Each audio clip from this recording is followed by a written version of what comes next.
Good evening, everyone. How are you all? Only just made it by the skin of me teeth. I've been running around like a man possessed, basically.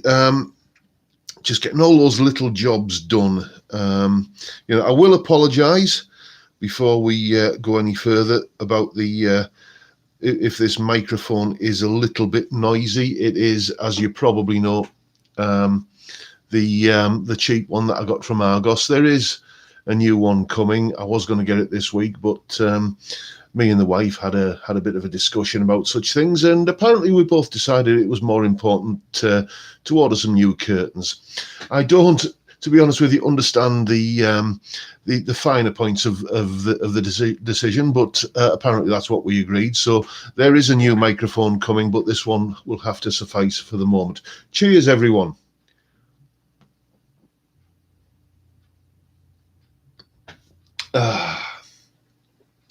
So, how you all doing? Sort of week you all had. Evening, Craig. Who else is in? Anton's in. Phil Jones. Bottleneck Bob. How are you, Bob? I'm seeing a couple of what look like new faces here. Forgive me if I've missed you before, but a couple of names here I don't recognise. Robster Boy. And cheers, Scott. Curtains. No, I was just saying, Anton, about the curtains. Yes, I was apologising if this mic is a little bit noisy. I do know that when I record like voiceover parts with it and stuff, I do have to tend to kind of crank up the noise reduction a little bit on it, and it's obviously I don't know if I can do that on the live stream. If there is a way, I don't know how. But I was saying there is a new mic on the way, but me and the wife had a bit of a conversation about money and stuff like that, and apparently we both agreed that we need new curtains more than we need a new microphone. So there you go. Oh, thank you very much, Chip. Yeah, I love that album, The Snow Goose, and I genuinely think, I mean, it was. I'll kind of admit, since we're among friends, it was a little bit of a clickbaity title, better than Dark Side of the Moon. But I think it's at least as good. I've got to tell you. Who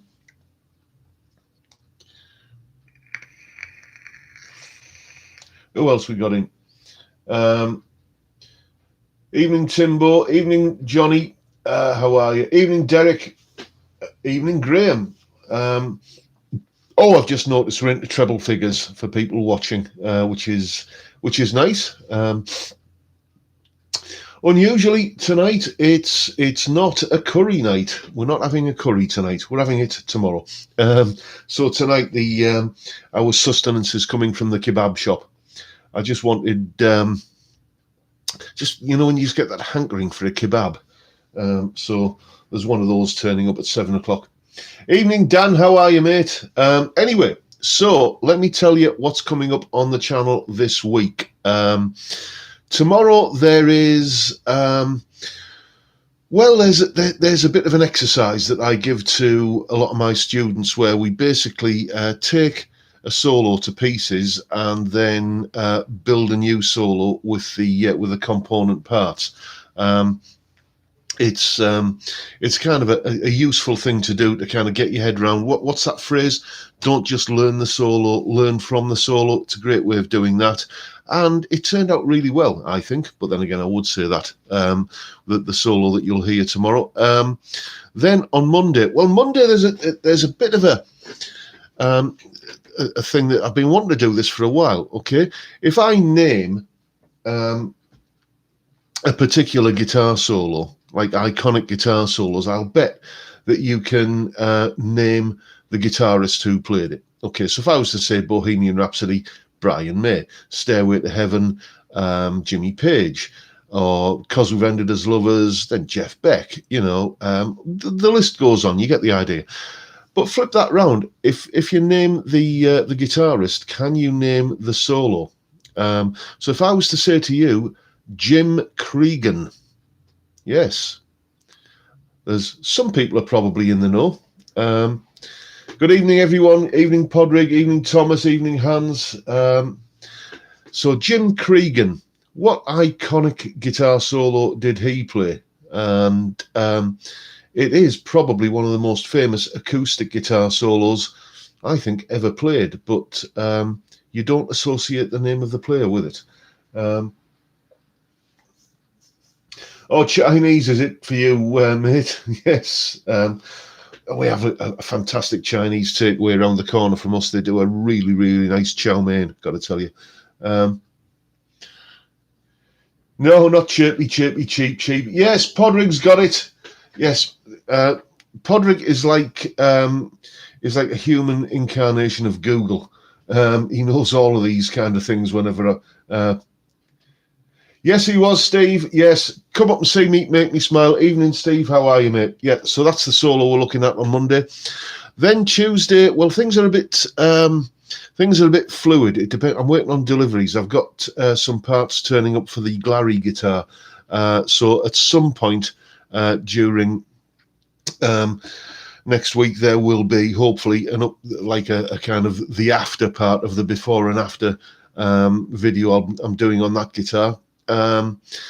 So that might be Tuesday, it might not. There will certainly be another installment on the how to play blues lead guitar, where we're looking at getting a little bit more playing into the chord changes. Then there will definitely be a video on another album that I really, really love. Haven't decided which one it's going to be yet. I was thinking of doing Crime of the Century by Supertramp, but I just did that Roger Hodgson album like week before last, so I want to kind of give that a little bit more time to breathe. But there will be an album video, and then there's still one more to do. I haven't decided what that's going to be yet, but I kind of tend to make these things up as I go along, in case you hadn't noticed. Anyway, cheers.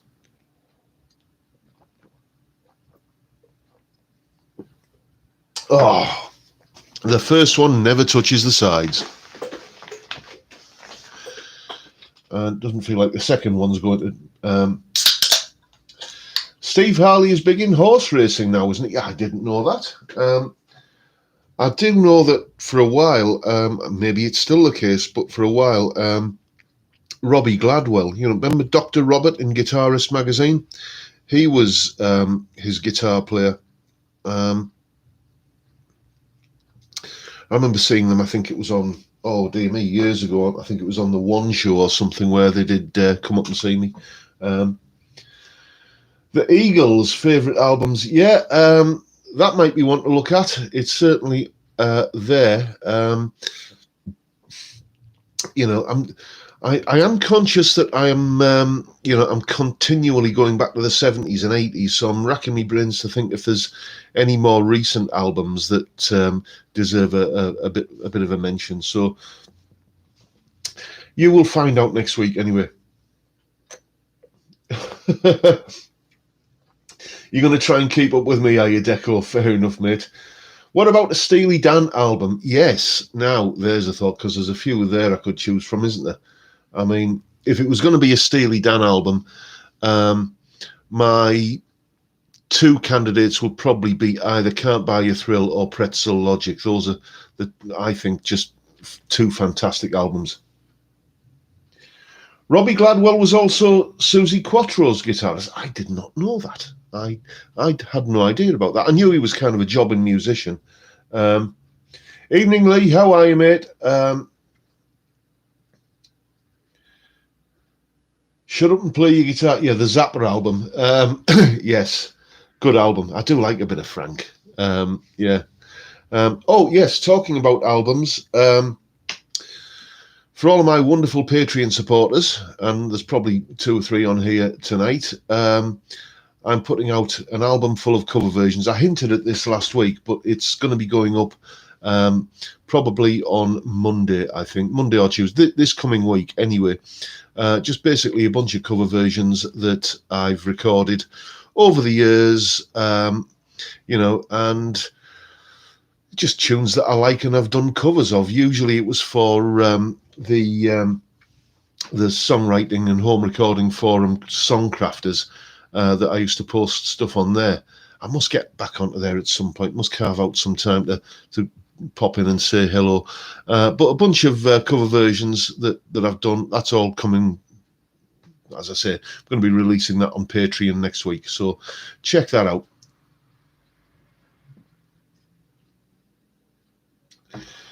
Hello, John. Glad to hear that you will be doing a blues album. Can't wait. I've done a blues album.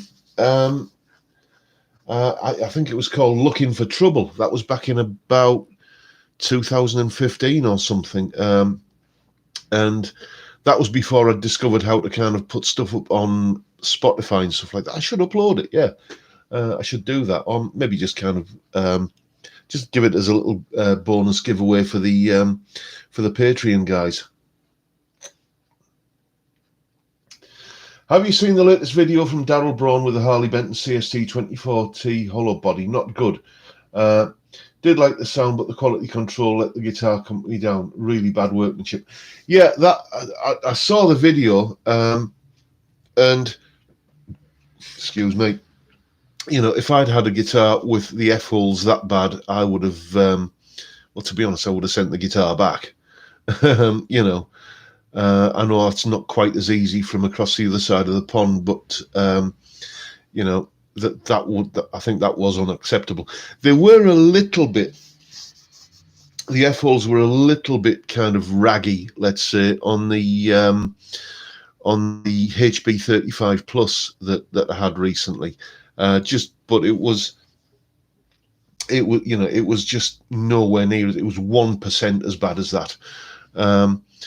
But, you know, the thing about those CST-24 hollow bodies is that apparently, I mean, changing the pots and stuff on a hollow body guitar is a pain in the neck at the best of times. But apparently from people I've heard that have attempted to do it on those guitars, it's just like a real nightmare. It's like sort of keyhole surgery whilst wearing boxing gloves, you know.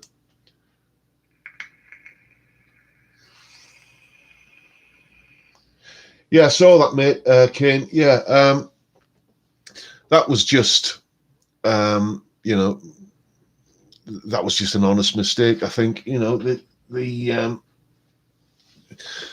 I don't think that was, you know, necessarily bad customer service or indicative of bad customer service, because I've always found Tom, and even from the days before I had, like, you know, when I had like no subscribers at all on YouTube, so it wasn't like my pull as a YouTuber that was where they were kind of giving me kid gloves treatment. I've always found them to be really good in terms of customer service, but you know, it's a big company, and you know, just the law of averages says that you're always going to get the odd foul up and bad kind of customer services kind of thing.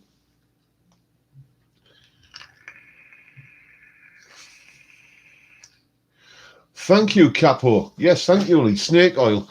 That's I think who that was by. It's one of mine, isn't it? This is the thing when I record music, you know. It's like it's whatever tune I'm working on at that particular moment in time is the center of my universe, and I just get so kind of, you know, engrossed in it. And then once it's finished, it's just like I've released it into the wild, and I kind of I take no notice of it. Then I don't listen to it. I don't think about it.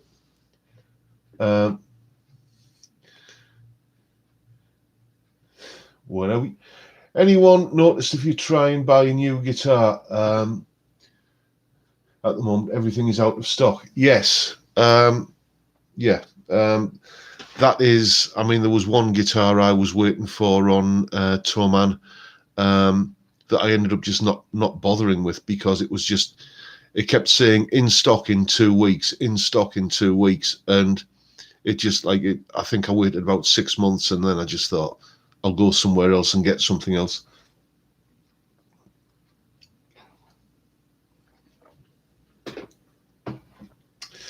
Oh, thank you, Bob. Thank you. I'm glad you enjoy it. The Whiskey Made Me Do It. That was an album. When did I do that? About 2016.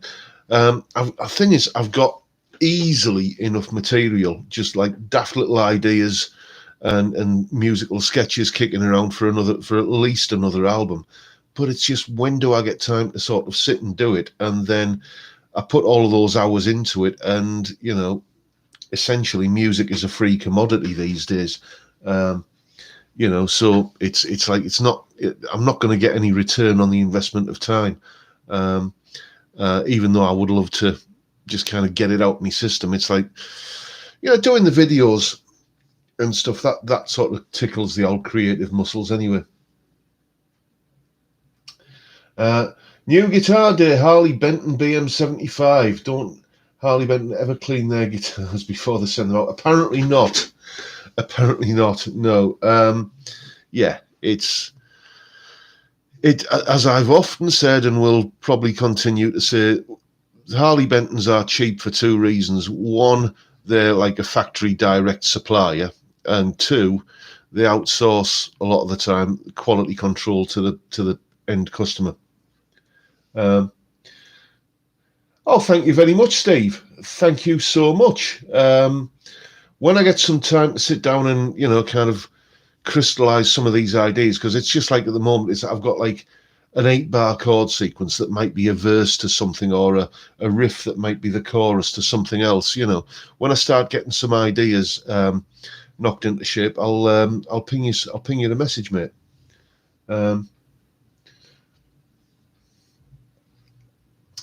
Where are we?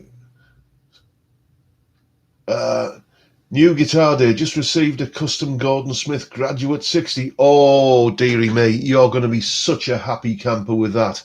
I mean, there is only one guitar that's better than a Gordon Smith, and you know what I'm reaching for, don't you? Yes. I mean, it's, I mean, that's my signature guitar, in case you don't know, but Gordon Smith are just incredibly good guitars. And, the unsung as well, they're an unsung brand. I think that they could be, or they should be up there with, the big boys in terms of the recognition they get.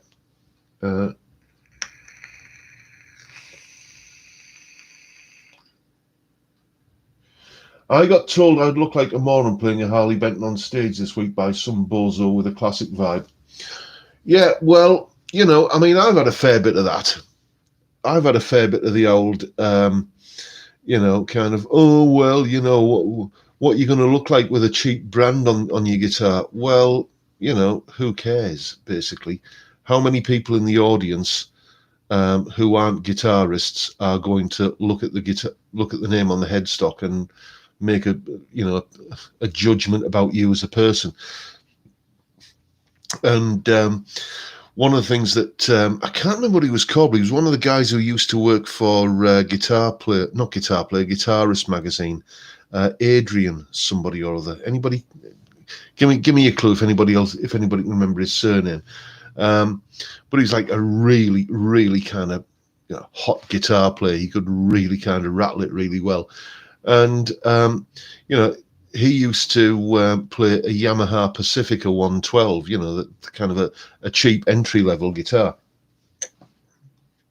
And he said, I used to love the look of the amazement on people's faces when they'd see me getting on stage with this, kind of cheap guitar, and then, play an Yngwie Malmsteen solo with it.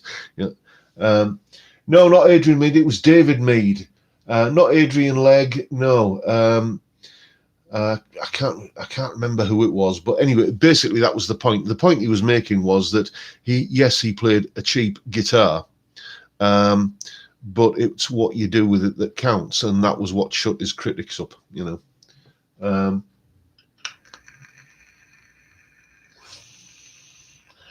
If a guitar makes you feel happy, then it's a good guitar. Indeed, Craig. I mean, like many people, because we're getting around to that sort of time of year, aren't we? The seasonal madness has descended once again. We're putting our tree up tomorrow. I'm putting our tree up tomorrow, apparently. But the Jools Holland Hootenanny required viewing in the UK on New Year's Eve.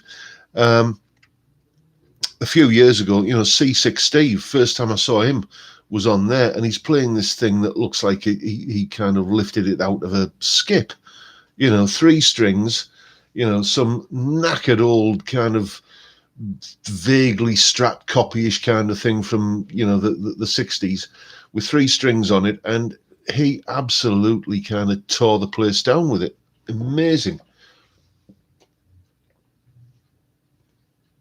Jeff Healy played a Squire Strat, yes, with and here's my geekishness coming out, with Evans pickups in it, which are a brand I've never heard of before or since. Love your new guitar, and joining you a drink very shortly. Well, cheers, mate. Thank you, and thank you for the compliment on the guitar. I absolutely adore it. It's just, that thing that us middle-aged men do, where how often do you sleep through the night? There's usually kind of a moment, maybe 1 o'clock, 2 o'clock in the morning, when nature calls, and you've got to get up and kind of take care of matters, and padding along the landing, and kind of doing what needs to be done after I come out, and then I always sneak into here and just put the light on and just stand and look at it for a couple of minutes and then go back to bed. That's how sad I am.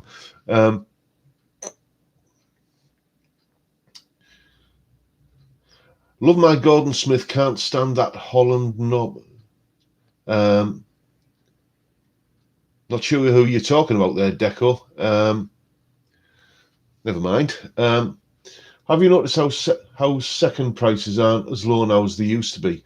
I mean, I've been looking at helping to pay bills by selling Ivan. Yeah. Some people just are asking silly money for used guitars, and I suppose it's market forces. There's nothing you can do about it. Something is worth what people are prepared to pay. No, not Adrian Ingram, mate. No, he was the jazz guy. Not Adrian Sidwell either.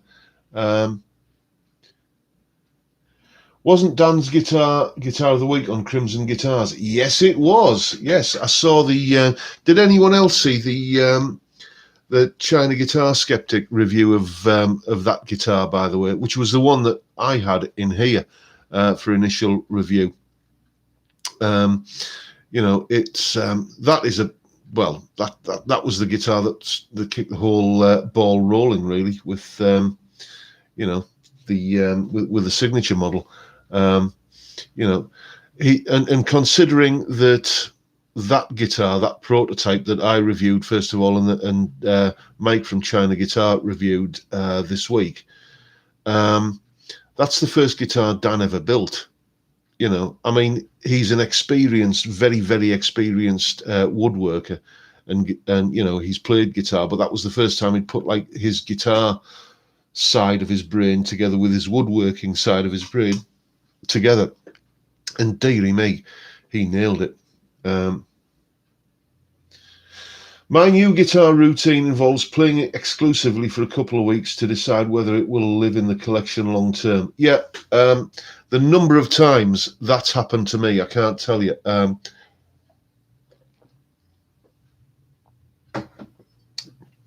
Thing is, with me, I absolutely love the shape and feel of a Telecaster, and I absolutely love the sound of a Telecaster, but I also love the sound of a Les Paul. So for ages it was like, let's have a Les Paul and a Telecaster and alternate between the two, and I always end up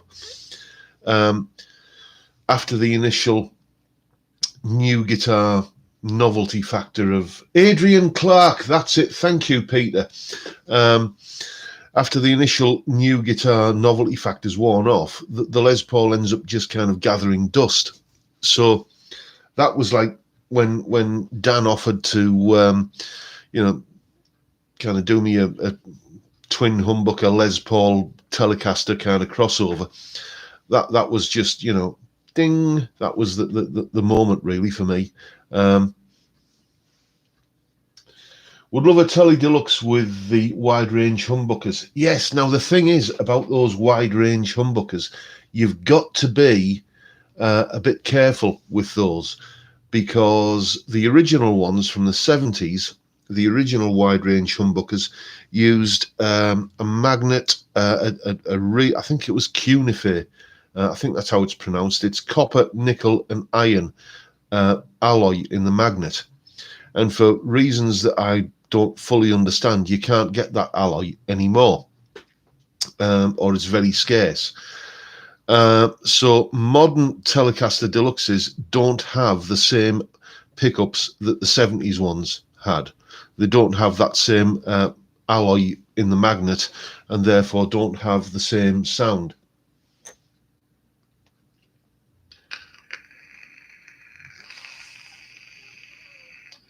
Oh, vintage lemon drop. Where's it been, Ozzy? What have you had? Has it been in the shop getting some work done, mate? What is all the hype around the Vox AC30? Are they really that good? Let me think. Yes, they are. The thing about the Vox AC30 is that they sound unlike any other amplifier. And they feel like any other amplifier to play through. They just have this unique, this sort of unique kind of flavour of sound that if you want that sound, then you've got to have a Vox AC30. I've never really come across any modelling or, kind of any other sort of technology that reproduces it. The only amps that sound like AC30s are the amps that are either AC30s or I did a gig once in the 90s when I played through one of those matchless amplifiers, and oh dear me, I would have sold a kidney for one of those. That was but that was essentially based on the AC30 design. They are really, it's like it just complements what you do. If you sound good through any other amplifier, you sound beautifully good through an AC30, and just it's a sound that's I use Guitar Rig all the time, and all of the amp models on that I think sound really authentic, especially the Marshall ones, but they don't quite get there with the AC30 sounds.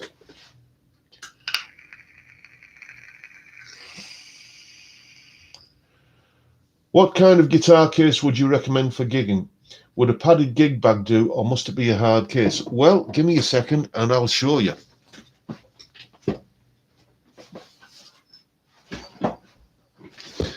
This is the case that comes with the signature guitars. You can see he gets them from Gear for Music, and it's kind of it's like a hard case, but it's kind of padded like a gig bag as well, and it's so incredibly light.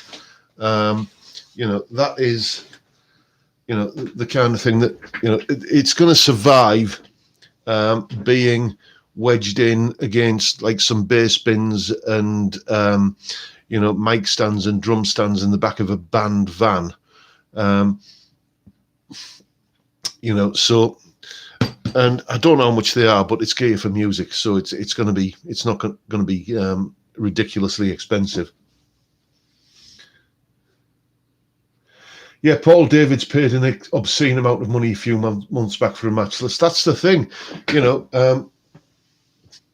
Unfortunately, as far as I'm aware, the company didn't survive, but. It's one of those brands that I'm surprised nobody's kind of resurrected it. Oh, thank you. Yeah, the wife got me this. Yeah, but yeah, it's matchless were fantastic amps. You just have to look at the roster of users for them. It was what I've done is a gig bag, but with a ton of coloured electrical tape around everywhere so I can see the thing a mile off. Yes. No, that's the other thing about an AC30. It is a bit of a workout carrying it up and down, flights of stairs. I don't know who it is, but there must be an architect somewhere who designed all of the working men's clubs and social clubs around here. And this guy obviously had a grudge against musicians because, you know, he always made the dressing room about the size of a phone box, and put the concert room right up on like 3 flights of twisty stairs that you've got to lug all the equipment up and down.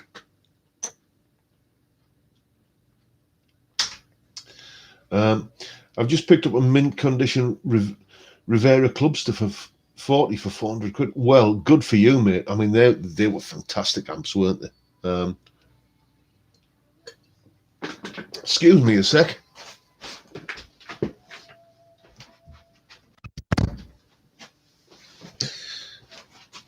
It is windier than a windy thing up here at the moment, and just the drafts coming through the rattly old windows in this tumble down old house where we live.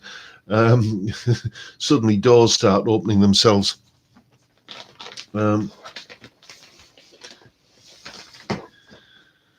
Where are we? The 70s wide range sound the Mutts Nuts got from a local shop back in the good old days. Yep, they're fine. I mean, as I say, those they were designed by Seth Lover, I do believe. You know, the guy who designed the original PAF. He ended up going and working for Fender. So, and something else that I only found out relatively recently, Wilkinson pickups have some kind of design input from Seth Lover as well, because before he died, I think Seth Lover took Trev Wilkinson under his wing and helped him design the pickups. Do I sing? Well, it has been known, but here's the thing. Every band I've ever been in, dear me, look at that. Appalling. You wouldn't think I used to be a barman. Every band I've ever been in,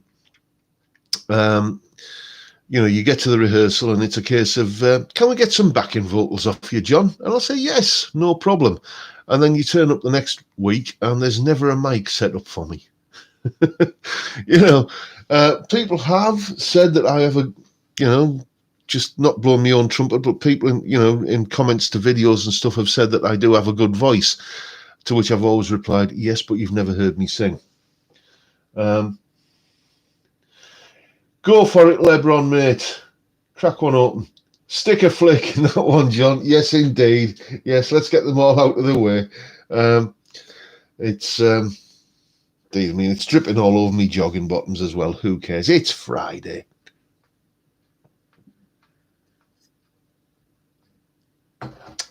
I need the new mic. Apparently, every now and again it gets really buzzy. Yes, I do apologise for that. I shall be hitting Amazon at some point during the week to see what deals they've got on. I got a Spark amp, but I'm now starting to buy pedals and want to go in that direction. Any recommendations for an amp that size, loudness of a Spark that can take pedals? I feel lost. Well, I can pass you over to the general sort of community for that, because, you know, I've never been that big a pedal guy, mainly because, you know, I was always kind of skint. I was always broke when I was gigging, and it was a case of just use the onboard kind of overdrive on the amp and the volume control on the guitar and a bit of reverb at the desk, and that's it. I've never really been that big on pedals. But if we're talking good practice amps, or good kind of practice amps, they're, you know, good sort of low wattage amps, let's say, then the Bugera V5 Infinium is a great little amp. 5 watts of valve gloriousness that just sounds absolutely great, and you know, it takes pedals very well. I'm reliably informed. It's amazing how a few beers always seem to make one's guitar playing sound better. Yes, it's always the case, isn't it? Yes, who needs pedals when you've got beer?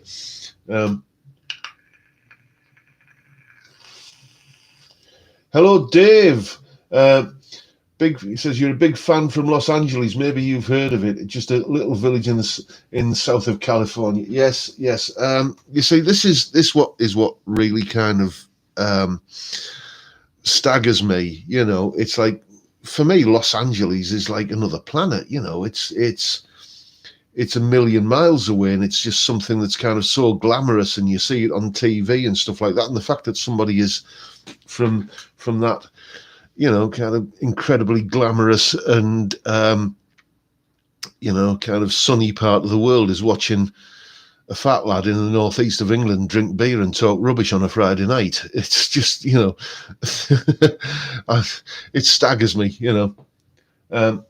What is a tweed amp? A tweed amp is in reference to Leo Fender's early amplifiers from the 50s, which had a cloth covering that it wasn't actually tweed as in, you know, Harris tweed or anything like that, but it was a tweed like cloth that it was covered in. And there were various models. I mean, probably the most famous one is the Bassman amp. So that's what a tweed amp is. It's an early Fender amp that all have a characteristic sound which is very, very well regarded. How are you coping with the lockdown and not being able to have lessons at home? Well, here's the thing. There are exemptions for businesses that, you know, if you work from home, you can have, if you work from home and that's your place of work, then customers can visit you, apparently. And educational establishments, you know, education and training is exempt from it. So whilst most of my students that were sort of coming here for face-to-face lessons were, you know, happy to go to Zoom or Skype or something, there were one or two people who just said, no, is it okay if I still come? And I double-checked, I read the legislation, and apparently it was. So I've just carried on regardless, basically.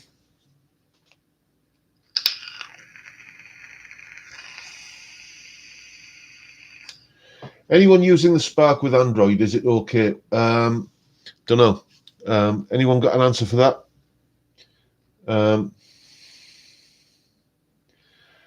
Your son still has face-to-face music lessons. Hi, Curtis. How are you, mate? Yeah, here's the thing. I almost pulled the trigger on a Spark. I almost got one.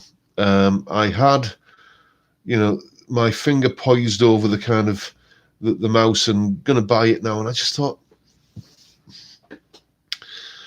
you know, it's got all of these effects on it, most of which I'm never going to use because, you know, aside from a little bit of delay and reverb, I don't tend to use a lot of effects.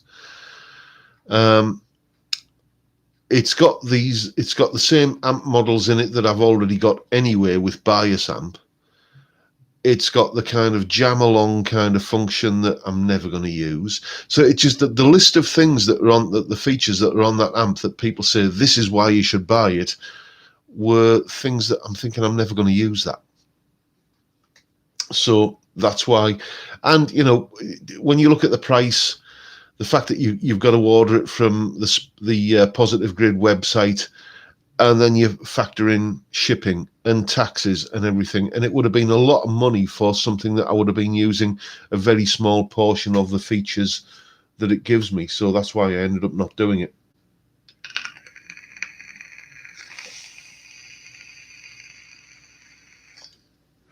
I agree with you, Michael. I use the THR5 all the time, and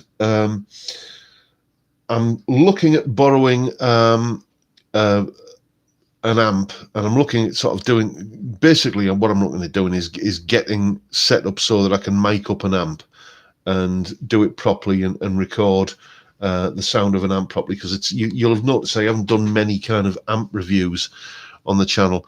It's mainly because I'm not really set up for doing it. But I am looking at doing that, and it will be interesting to compare my THR5 with something a little more valve or tube orientated, shall we say, and doing a direct comparison. Because I've got to tell you, the sound that comes out of that little thing, it records pretty well. It records, but there's because you USB out of it into the little laptop I'm talking to you on now. It does record pretty well like that, but it's never quite as good as the sound that I'm actually hearing out of the speaker. So it would be interesting to kind of do, a proper sound test on it.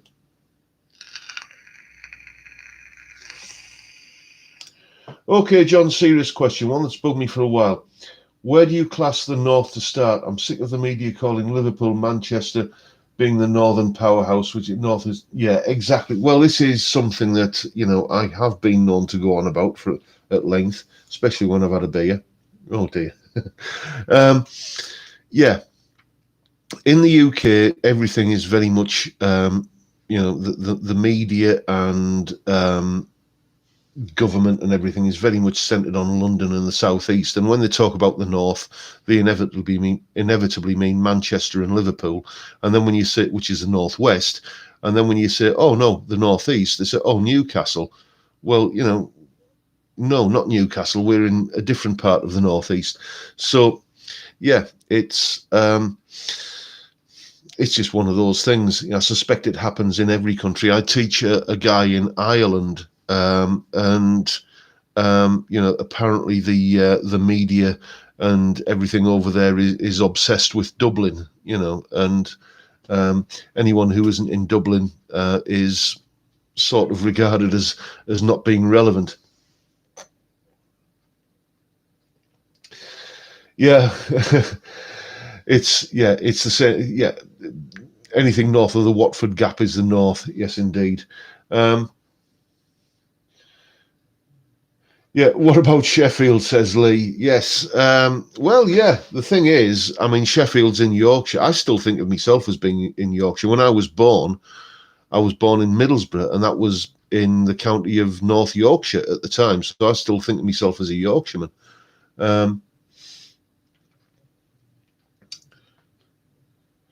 Your thoughts on Robbie Krieger from The Doors? I was never a big Doors fan, I've got to tell you. It doesn't annoy me. The music of the Doors and Jim Morrison and the Doors doesn't annoy me, but it just doesn't float me boat particularly. So I've never took a lot of notice beyond, the obvious things that you always hear, like, Light My Fire and People Are Strange and Riders on the Storm. And after that, I'm struggling to even name any Doors tunes. LA Woman, perhaps. But, it never really kind of entered my consciousness, to be honest.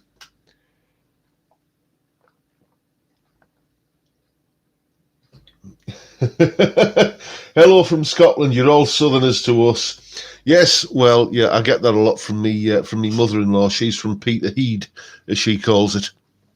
I've got a weird family set up. Me wife is Canadian, but her parents are Scottish, and so kind of family gatherings around at our house are a little bit like the United Nations,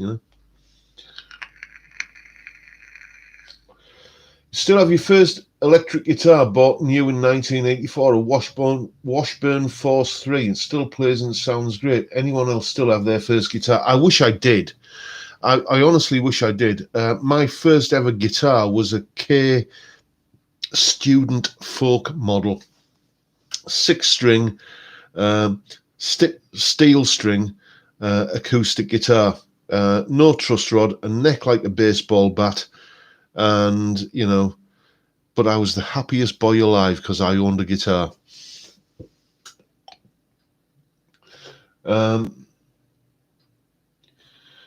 What's your take on the Black Star? Got Black Star 40. Yeah, a few of my students actually, when they were people coming to me for lessons, brought Black Star amps into the lessons.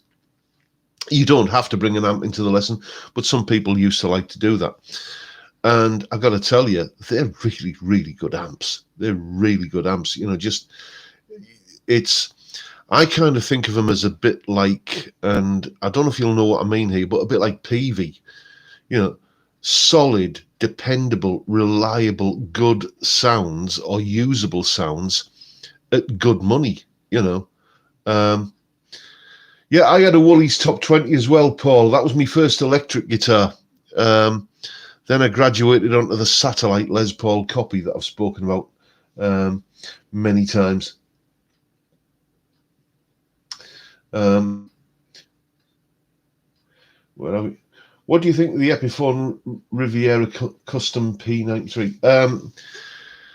Yeah, again, I've played one that belonged to a student, and lovely guitar. The only thing I would say about those, I think it was the Riviera, was the fact that if you play much above the 15th fret, then you're going to struggle because the top fret access was a bit, kind of limited, shall we say.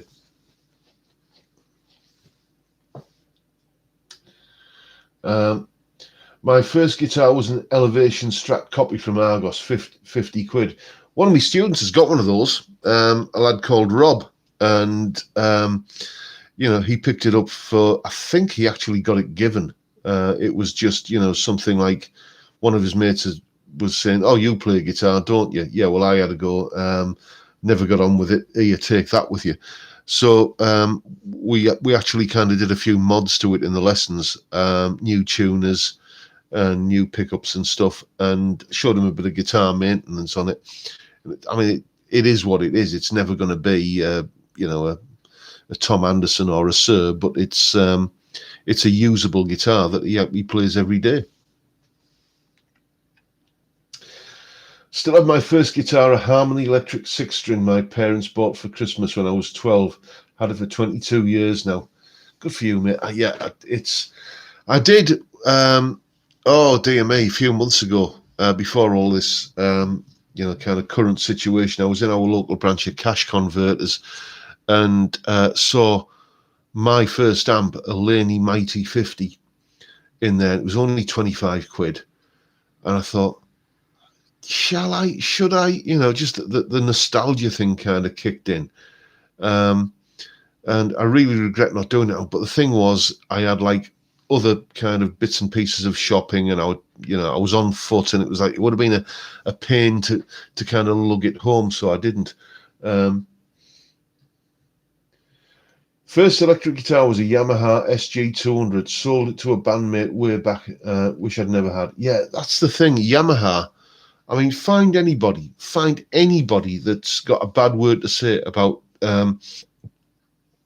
like the Yamaha Revstar. They're fantastic guitars. But nobody ever kind of seems to think of them as being aspirational about, one day I might be able to own a Yamaha. They're fantastic guitars.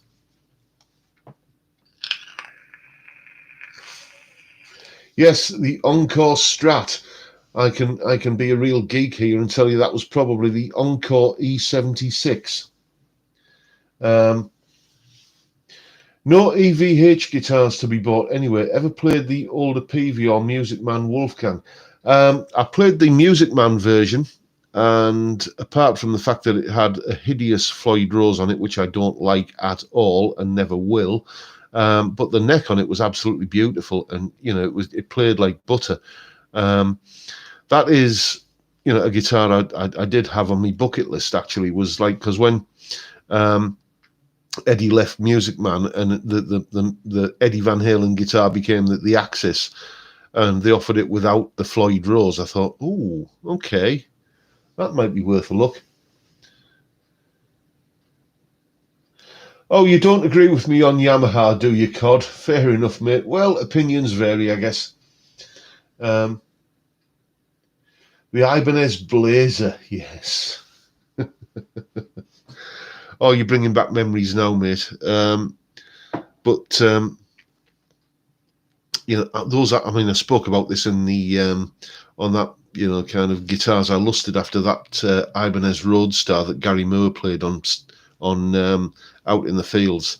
I still want one of those. Yeah, the Pacifica 112, you can't go wrong with one of those. Good modding platform as well.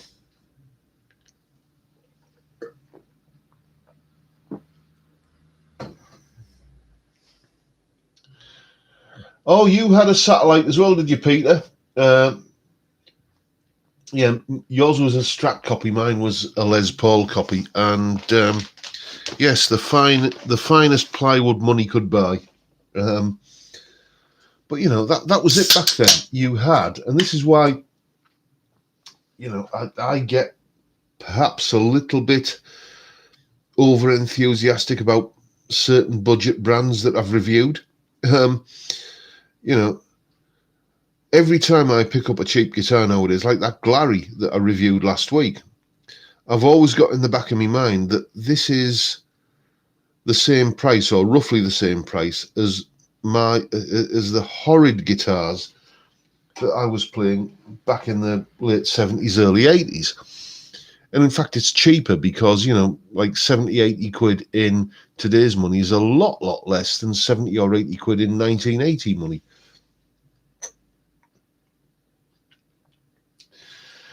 My worst pedal, not that as I've said, I've been a big fan of pedals, but probably the worst pedal I've ever used was a Boss harmonizer. Because I was in this band and we were doing a couple of Thin Lizzy tunes. And, all the hype about this intelligent harmonizer pedal, this affordable harmonizer pedal. And quite apart from the fact that, and you could set what key it was in, like, and what interval, thirds or sixths or whatever. But quite apart from the fact that, like, harmonies don't always track parallel, so sometimes it might be playing in thirds and then it might need to go to kind of fit in with the chord sequence. It might need to kind of jump from a thirds to fourths for a couple of notes or whatever. Quite apart from that, it just sounded like Metal Mickey, which was a British cartoon character. Anybody remembers that? Even like your own guitar sound, not just the harmonized guitar sound, but your own guitar sound through it sounded just horrible.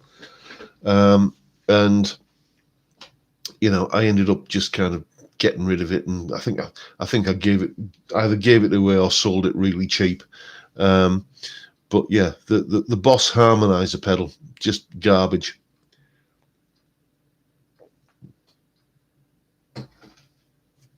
Somebody said, any chance of a 2-hour Christmas special, John, where we can get pished together?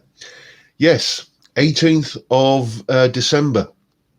I should just kind of tell you about my plans for Christmas in terms of videos and stuff. I will be not exactly shutting down, but I'll be going a little bit dormant from about the 18th, maybe 20th onwards, because we've got people coming to stay, for that Christmas bubble kind of thing.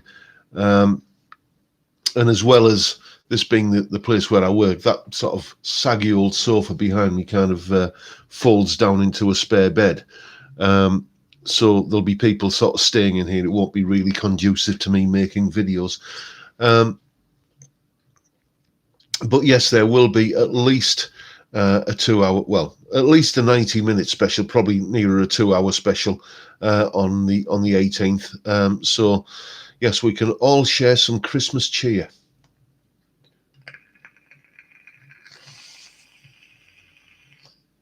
Guitars aren't fashion items, but I bought a Charvel 650 XL from New.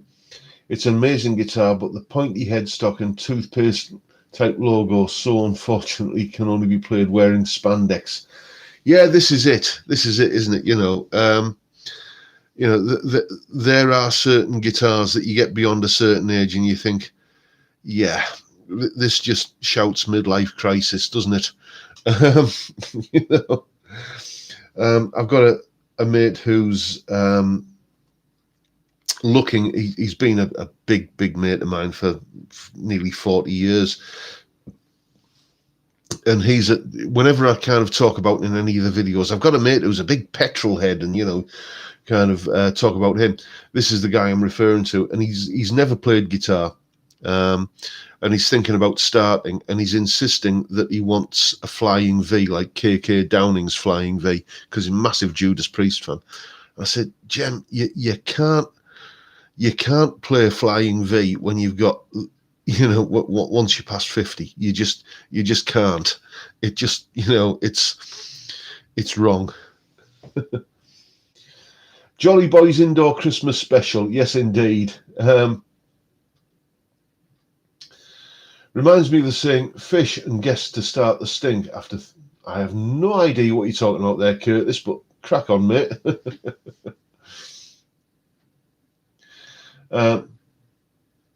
We should have a get together when the plague ends in a pub or something. That would be good.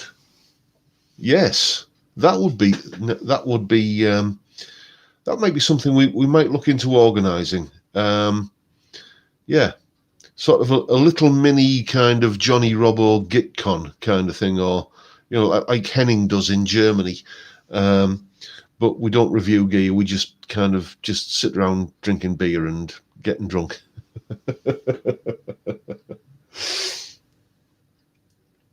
Don't tell Michael Schenker. Yes, well, the thing is, you know, he's earned the right, hasn't he?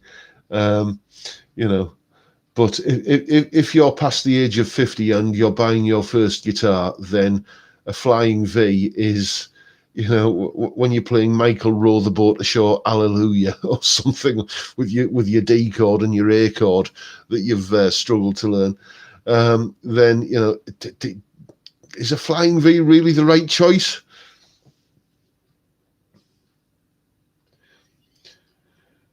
Yeah, Albert. I've got a video somewhere of Albert King on stage with Gary Moore doing Stormy Monday, and when you look closely at that V, it's a really weird one because it hasn't got the normal kind of V shape, the normal kind of pointy, symmetrical V headstock. It's more like a Les Paul headstock, and I've never seen one before. 42 Gear Street will become 42 Queen Street. Yes, indeed. The John Con. Here we go. Anyway, chaps, it's been roughly an hour, and I'm going to have to go and insult the porcelain very soon. So